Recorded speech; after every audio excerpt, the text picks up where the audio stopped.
Sa punto naman pong ito, makakausap natin ngayong tanghali si Attorney Jojo Batelier ng Gonzales Batelier Bilog at Libres and Reyes Law Office para bigyang linaw ang ilan pang mahalagang usapin pagdating sa gumugulong na impeachment trial. Magandang tanghali, Attorney Jojo Batelier.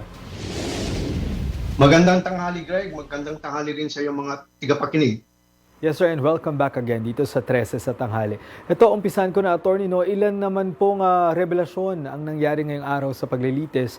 Kagaya na lang po ng kawalan ng official receipts ng ilang gastos ng OVP, kaugnay nga dyan sa confidential funds. Attorney, ano po bang implikasyon ng kawalan ng isang simpleng official receipt pagdating sa paggastos ng pera na bayan? Ito ay nagbibigay duda na talagang ginastos ang confidential funds for the purpose that it is claimed, tulad ng mga pagbili ng gamot. Tinatanong ng prosecution kung bakit kahit na isang official receipt lang, walang na-produce yung si Colonel Chica or walang ni-require yun si Gina Acosta na mag-submit ng kahit na isa lang na OR, puros acknowledgement receipt. So, kaduda-duda yung paggastos nung kung talagang napunta sa pagbili ng gamot. Attorney, we've mentioned na may kakulungan si Gina Acosta pagdating sa bagay nito. Pero ano po ba ang tungkulin o sole purpose ng isang special disbursing officer? Kagaya nga po ng witnesses si Gina Acosta, pagdating dun sa maayos na pag-manage ng pondo ng isang tanggapan, most or particularly itong confidential funds. Itong si Special Disbursing Officer, bonded yan. Ibig sabihin, she must guarantee that the confidential funds are spent for the purpose for which they are intended. So dito, nakalagay, walang sa acknowledgement receipt lang, walang resibo. So walang evidence o walang proof na talagang ginastos ito for the purpose that it was intended. Getting information or whatever, wala eh.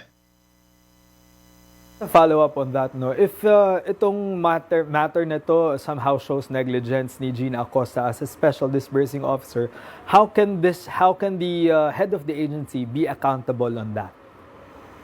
Because dito si Acosta was saying she handed the money to Colonel Chica upon orders of VP Sara.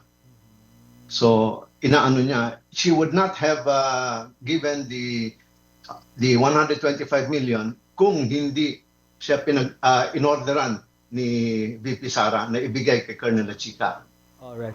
On another matter, Attorney, tungkol naman po sa sub judice rule na nagbabawal sa anumang public comment or media coverage at disclosures sa nagpapatuloy na kaso, ito po ay para maiwasan nga yung sinasabing trial by publicity and prejudging the issue. Pwede po bang ma-implement ito sa impeachment trial or as we know, ini-implement nga ito, pero paano po nito mababalanse yung dapat malaman ng publiko or paano dapat maintindihan ng publiko yung buong proseso ng proceeding?